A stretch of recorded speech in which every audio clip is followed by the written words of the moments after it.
Hello friends, आज की हमारी कहानी साइकोलॉजिकल थ्रिलर मूवी की है जिसका नाम है बाइशे श्रावण। तो आइए शुरू करते हैं एक्सप्लेनेशन। मूवी के स्टार्टिंग में हमें एक मैसेज दिखाया जाता है जिसमें ये लिखा है कि ये मूवी उन सभी कवियों के लिए है जो चुपचाप ही अकेले में मारे गए। उसके बाद हम देखते हैं कि देर रात एक औरत अकेले ही कहीं जा रही है।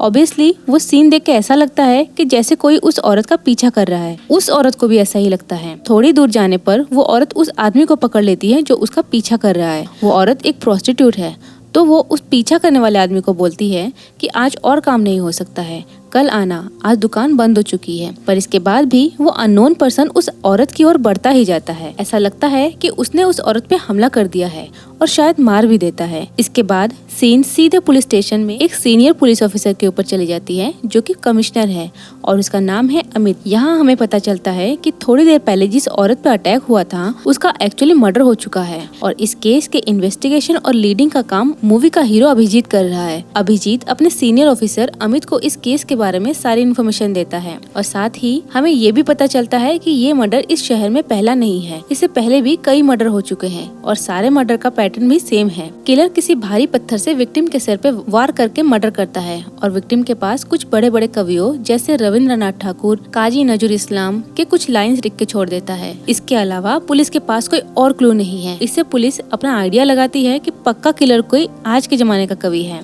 आगे हम देखते हैं कि अभिजीत की एक गर्लफ्रेंड है जिसका नाम है अमृता, लेकिन उनके बीच हमेशा छोटी मोटी बातों को लेके लड़ाई चलती ही रहती है। इवन एक साल के अंदर वो 5 बार ब्रेकअप भी कर चुके हैं और आज यहाँ फिर से उनका ब्रेकअप हो चुका है। इसके बाद सीन शिफ्ट होता है निवारण चक्रवर्ती के ऊपर। निवारण अपने आप को कवि बताता है और हमेशा कविताएं लिखता रहता है। और पता है इन कविताओं को पब्लिश करने के लिए वो किसको कॉल करता है? रविंद्रनाथ ठाकुर को। मतलब ये निवारण चक्रवर्ती पूरा ही पागल लगता है। निवारण के साथ एक और आदमी रहता है जिसका नाम सपन है। सपन निवारण का रूममेट है, पर निवारण की पागलपंती सपन के पल्ले भी नहीं पड़ती। उधर शहर में सीरियल किलर केस में कोई मूवमेंट ना होने की वजह से अभिजीत का सीनियर ऑफिसर अमित अभिजीत को अपने ऑफिस में बुलाता है। अमित अभिजीत को बोलता है कि मुझे लगता है कि हमें एक्सपर्ट की हेल्प लेनी चाहिए। अभिजीत बोलता है, सर इसका मतलब ये है कि अब आपको मुझ पर भरोसा नहीं रहा। अमित बोलता है, अरे नहीं, तुम ही इस केस को लीड करोगे, मैं सिर्फ एक्सपर्ट से सलाह लेने के लिए बोल रहा हूँ। इससे किलर तक पहुंचने में ज्यादा समय नहीं लगेगा। तो अभिजीत अमित से पूछता है, आप ऐसे कौन से एक्सपर्ट को इन्वॉल्व करना चाहते हैं? अमित बोलता है कि प्रोबीर रॉय चौधरी। ये सुनते ही अभिजीत शॉक्ड हो जाता है क्योंकि प्रोबीर को बहुत सालों पहले ही पुलिस की नौकरी से सस्पेंड कर दिया गया था। एक्चुअली प्रोबीर एक बहुत ही गर्म मिजाज का आदमी था। क्रिमिनल से जैसे मानो उसको एलर्जी थी। कोई कैसा भी क्रिमिनल क्यों न हो, अगर अपना जुर्म कबूल न करे तो प्रोबीर उस क्रिमिनल की गेम बजा देता था, चाहे उसके लिए कानून को ही क्यों न हाथ में लेना पड़े। प्रोबीर उसमें भी पीछे नहीं हटता था, जिस वजह से अदालत प्रोबीर को पुलिस की नौकरी से सस्पेंड कर देती है। लेकिन प्रोबीर बहुत ही जीनियस था। केस चाहे कोई भी हो उसे आसानी से सॉल्व कर देता था। इसलिए अमित चाहता है कि प्रोबीर इस केस में इन्वॉल्व हो जाए। दूसरी तरफ हम देखते हैं कि अभिजीत की गर्लफ्रेंड अमृता एक जर्नलिस्ट है और उसका कलीग सूरज कलीग होने के साथ साथ उसका बेस्ट फ्रेंड भी है। अमृता का बॉयफ्रेंड होने के बावजूद भी सूरज अमृता को हमेशा फ्लर्ट करता रहता है। ऑफिस में अमृता का बॉस अमृता और सूरज को बोलता है कि हमें सीरियल किलर के ऊपर एक डॉक्यूमेंट्री बनानी चाहिए क्योंकि लोग आजकल इसी टाइप की चीजें ही देखना पसंद करते हैं। इसलिए उनका बॉस उनको सीरियल किलर के ऊपर एक डॉक्यूमेंट्री का एक प्रोजेक्ट देता है। उसके बाद सीन शिफ्ट होता है अभिजीत के ऊपर, जो अपने सीनियर के ऑर्डर पर प्रोबीर रॉय चौधरी के घर को ढूंढ रहा है। बहुत ढूंढने के बाद फाइनली उसको प्रोबीर का घर मिल ही जाता है, लेकिन प्रोबीर का घर कुछ अजीब सा दिखता है। अब अभिजीत प्रोबीर के पास जाता है और यहाँ हम देखते हैं प्रोबीर रॉय चौधरी को, जो अब पूरी तरह से नशे की दुनिया में चला गया है। साथ ही वो हर कुछ समय बाद अपने नौकर कान्हाई को बुलाता रहता है, लेकिन कान्हाई हमें यहाँ दिखाई नहीं देता। खैर जो भी हो, इसके बाद अभिजीत अपने यहाँ आने का कारण बताते हुए बोलता है कि सीरियल किलर वाले केस में आपको हमारे साथ इन्वेस्टिगेट करना चाहिए। पहले तो प्रोबीर मना कर देता है, लेकिन बाद में बोलता है कि अमित को भेज देना मेरे पास, फिर मैं सोचूंगा कि तुम्हारे केस को इन्वेस्टिगेट करना है कि नहीं। अब अभिजीत ये सारी बातें जाके अपने सीनियर अमित को बताता है कि प्रोबीर आपके साथ पर्सनली बात करना चाहता है। ये सुनते ही अमित के चेहरे का एक्सप्रेशन बदल जाता है और बोलता है कि प्रोबीर शायद अपने सस्पेंशन का जिम्मेदार अभी भी मुझे ही समझता है, क्योंकि अमित ने भी अदालत में प्रोबीर के खिलाफ ही बयान दिया था कि प्रोबीर कानून हाथ में लेता है। इसलिए अदालत प्रोबीर को सस्पेंशन के साथ बहुत इंसल्ट भी करती है। अमित और अभिजीत यही डिस्कशन कर रहे थे कि एक और पुलिस वाला आके बताता है कि शहर में एक और खून हो गया है। घटना स्थल पे पहुंच के अभिजीत देखता है कि मर्डर का पैटर्न सेम है। इस बार भी किलर कविता की कुछ लाइंस लिख के छोड़ के गया है। इसके अलावा और कोई क्लू नहीं है। अब हम देखते हैं कि निवारण चक्रवर्ती अपनी लिखी हुई सारी कविताओं को रेलवे ट्रैक पे फेंक देता है, क्योंकि कोई भी उसकी कविताओं को पब्लिश करने के लिए राजी नहीं हो रहा है, इवन रविंद्रनाथ ठाकुर भी नहीं। इसलिए समाज के सभी लोगों के ऊपर निवारण चक्रवर्ती को बहुत गुस्सा आता है। इसके अगले दिन अभिजीत और अमित प्रोबीर रॉय चौधरी से मिलने के लिए जाते हैं। अमित प्रोबीर को बहुत रिक्वेस्ट करता है कि प्लीज ड्यूटी ज्वाइन करके इस केस में हमारी मदद करो। प्रोबीर पूछता है कि डिपार्टमेंट को क्या चाहिए। अमित बोलता है कि सोचो कि मैं ही डिपार्टमेंट हूँ। ये बोल के वो प्रोबीर को बहुत रिक्वेस्ट करता है कि इस केस में हमारी मदद करो। प्रोबीर फाइनली मान जाता है और फिर बहुत सालों बाद एक बार फिर से वो अपना यूनिफॉर्म पहनता है। बहुत सालों बाद अपना यूनिफॉर्म पहनते हुए प्रोबीर बहुत प्राउड फील करता है और अगले ही दिन से प्रोबीर और अभिजीत मिलकर इस केस के इन्वेस्टिगेशन पे लग जाते हैं। उधर हम अमृता को देखते हैं कि वो सीरियल किलर के ऊपर डॉक्यूमेंट्री बनाने के लिए एक जेल में जाके इन्फॉर्मेशन कलेक्ट करने की कोशिश करती है। जेलर अमृता को बोलता है कि कुछ ही दिनों पहले इस जेल में एक सीरियल किलर को लाया गया था, लेकिन अभी उसको यहाँ से किसी दूसरे जेल में शिफ्ट कर दिया गया है और मुझे नहीं लगता कि उसके पास जाकर तुम्हें कोई फायदा होने वाला है, क्योंकि चाहे दुनिया इधर से उधर हो जाए वो किसी से भी बात नहीं करता है। पर वो जब यहाँ था वो एक आदमी से बहुत बातें करता था। मुझे लगता है तुम उस सीरियल किलर से मिलने की जगह उस आदमी से मिलो। उस आदमी का नाम है निवारण चक्रवर्ती। वैसे वो एक पागल कवि है और उसकी कविताएं पब्लिश न होने की वजह से उसने बुक फेयर में आग लगा दी थी, जिस वजह से वो जेल में था। जी हाँ, ये वही निवारण चक्रवर्ती है जो हमारे रविंद्रनाथ ठाकुर को कॉल करता रहता है। अगले दिन अमृता और सूरज निवारण का एड्रेस ढूंढते हुए उसके घर पे पहुंच जाते हैं। सबसे पहले वो सपन से मिलते हैं। सपन उन्हें फिर निवारण के पास ले जाता है।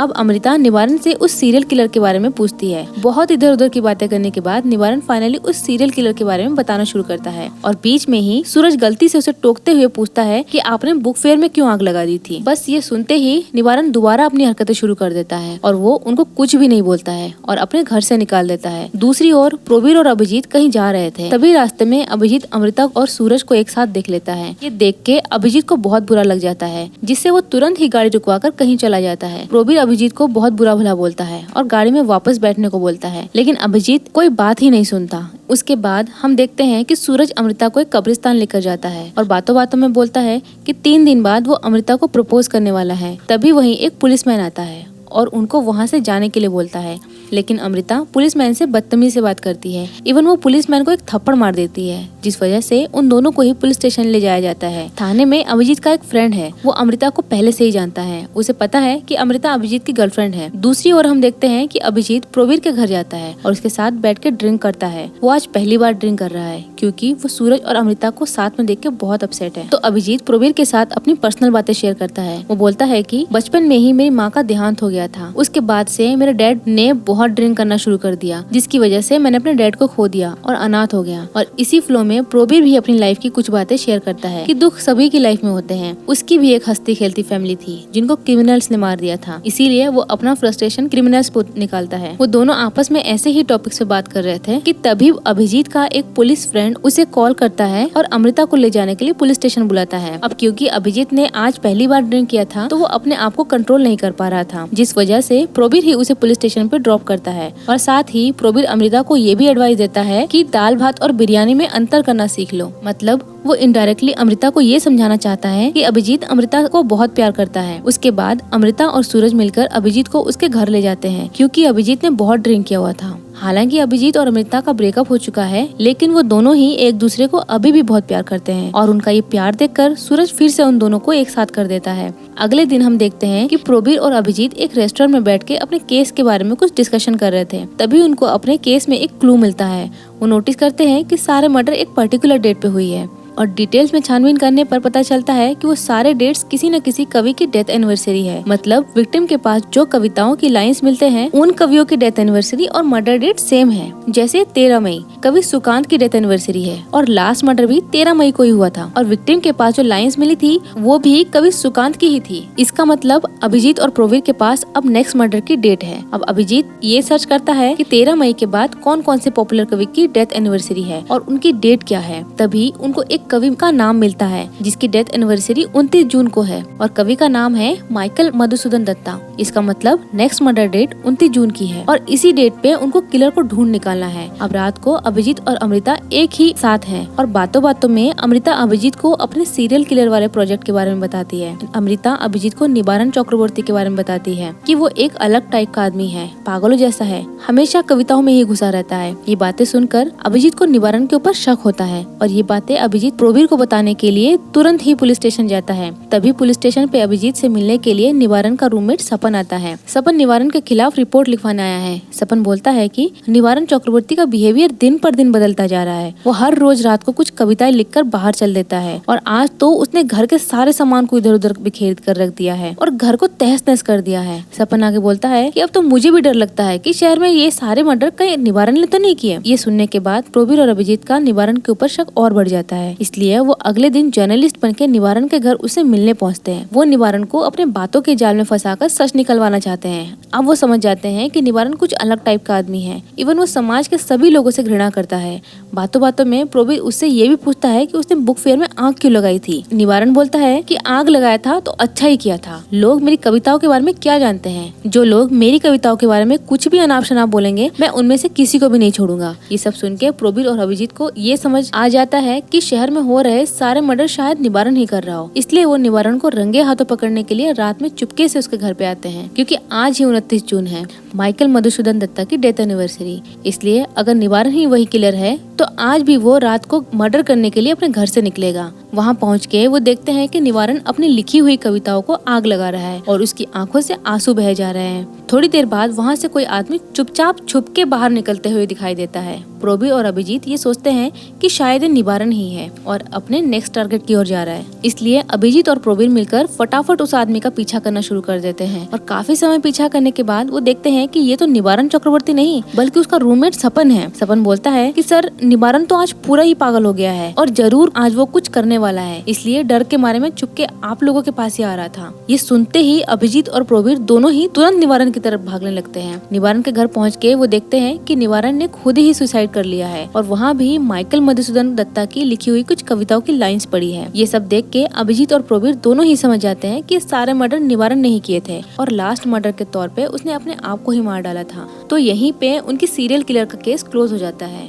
केस को सॉल्व करने की वजह से प्रोबीर और अभिजीत को बहुत सम्मान मिलता है और अब आती है बारी असली ट्विस्ट की। इस तरह से कुछ महीनों बाद प्रोबीर, अभिजीत और बाकी सभी का रिलेशन बहुत स्ट्रॉन्ग हो जाता है। इसके बाद सीन शिफ्ट हो जाता है सीधे 7 अगस्त को। आज प्रोबीर अभिजीत को अपने घर पे बुलाता है तो अभिजीत प्रोबीर से मिलने आता है। वहाँ पहुँच के वो देखता है कि प्रोबीर पहले से ही किसी से बातें कर रहा है जिसका नाम है रविंद्रनाथ मित्रा और रविंद्रनाथ मित्रा एक पब्लिशर है। खैर, रविंद्रनाथ मित्रा के जाने के बाद अभिजीत प्रोबीर से पूछता है कि मुझे कैसे याद किया। प्रोबीर बोलता है, अरे रुको जरा, बताता हूँ, थोड़ा सब्र करो। ये बोल के वो अपने नौकर कन्हई को फिर से आवाज लगाता है। अभिजीत बोलता है कि ये क्या, हर बार की तरह कन्हई आज भी काम पे नहीं आया होगा, है ना? लेकिन नहीं, इस बार हम कन्हई को देख सकते हैं, जिसे देख के अभिजीत के साथ साथ हमारे भी होश उड़ जाते हैं क्योंकि कन्हई कोई और नहीं बल्कि निवारण का रूममेट सपन है। इसका मतलब प्रोबीर के साथ पहले से ही सपन यानी कन्हई की जान पहचान थी। इसके पीछे की वजह क्या है ये हमें आगे पता चलेगा। अभिजीत को कुछ भी समझ नहीं आ रहा था। ड्रिंक करते हुए वो प्रोबीर को पूछता है कि ये सब क्या है। ठीक उसी समय हम देखते हैं कि अभिजीत धीरे धीरे बेहोश होने लगता है। थोड़ी देर बाद उसकी आंखें खुलती है और वो अपने आप को प्रोबीर के घर पे बंधा हुआ पाता है। तभी प्रोबीर अपना यूनिफॉर्म पहन के अभिजीत के सामने आता है और यहाँ खुलता है असली सस्पेंस कि शहर में सीरियल किलर का सिलसिला अभी तक खत्म नहीं हुआ है। इन सब के पीछे प्रोबीर रॉय चौधरी का हाथ है।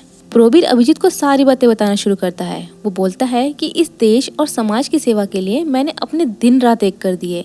इवन सभी क्रिमिनल्स को अपना दुश्मन भी बना लिया था और जिसकी वजह से मुझे अपनी वाइफ और बेटे को खोना पड़ा। एक बार सोच के देख, जिस डिपार्टमेंट के लिए मैंने इतना कुछ किया, उसी डिपार्टमेंट ने एक दिन मुझे बुलाकर बोला कि अब तुम्हारी जरूरत नहीं है। मेरी इंसल्ट करके मुझे निकाल दिया गया। इसलिए मैंने भी ठान लिया कि ऐसा कुछ करूंगा जिससे डिपार्टमेंट के लोग मेरे पैर पकड़कर मुझे दोबारा पुलिस ज्वाइन करवाएंगे। इसलिए मैंने कन्हई उस सपन की हेल्प से वो सारे मर्डर करवाया और डिपार्टमेंट को मेरे आगे झुकाने के लिए इन सीरियल किलिंग के अलावा मेरे पास और कोई रास्ता नहीं था। और हाँ, निवारण चक्रवर्ती ने सुसाइड नहीं किया, वो क्या है ना कि झूठे केस बनाने के लिए छोटे मोटे सीरियल किलर्स तो चाहिए ही था ना, और जब तक वो सीरियल किलर नहीं मरेगा तब तक तो केस सॉल्व होने से रहा। इसलिए मैंने निवारण चक्रवर्ती को सीरियल किलर बना दिया और सपन के हाथों उसे मरवा दिया और इस मर्डर को सुसाइड का रूप दे दिया, जिससे केस सॉल्व हो गया। और केस सॉल्व होने की वजह से डिपार्टमेंट ने एक बार फिर प्रोबीर को सम्मानित किया और यही था उसका एकमात्र उद्देश्य। निवारण को प्रोबीर बहुत पहले से जानता था, इसलिए ये काम उसके लिए और आसान हो गया। अब सारी चीजें क्लियर करने के बाद प्रोबीर अभिजीत को पूछता है कि अभिजीत, आज कौन सा दिन है, तुम्हें याद है ना? आज 22 श्रावण है, यानी कि सावन की 22 तारीख, रविंद्रनाथ ठाकुर की डेथ एनिवर्सरी, और उसी तरह से आज भी एक मौत होने वाली है। अभिजीत बोलता है कि ओ अच्छा, इसका मतलब है कि अब मेरी बारी है ना? प्रोबीर बोलता है कि अरे नहीं रे पगले, मैं भला तुम्हें क्यों मारूंगा, तुम्हें तो पता है ना कि मुझे क्रिमिनल्स बिल्कुल भी पसंद नहीं है, और क्योंकि मैं खुद ही क्रिमिनल हूँ तो मुझे जिंदा रहने का कोई अधिकार नहीं है। मुझे डिपार्टमेंट से जो चाहिए था वो मुझे मिल चुका है, तो अब मुझे विदा करो और तुम्हें मेरा एक काम करना है, सभी क्रिमिनल्स को सजा दिलवानी है। उसके बाद प्रोबीर खुद को गोली मारकर सुसाइड कर लेता है। प्रोबीर को बचाने के लिए अभिजीत खूब छटपटाता है, लेकिन सारी कोशिशें नाकाम रहती है। प्रोबीर मारा जाता है, साथ में मूवी भी यही खत्म हो जाती है। तो फ्रेंड्स, कैसी लगी आपको ये कहानी? और अगर आपको हमारा एक्सप्लेनेशन अच्छा लगा हो तो ज्यादा से ज्यादा इसे शेयर कीजिए, वीडियो को लाइक कीजिए और चैनल को सब्सक्राइब कीजिए। मिलते हैं एक और मजेदार कहानी के साथ, तब तक के लिए बाय बाय।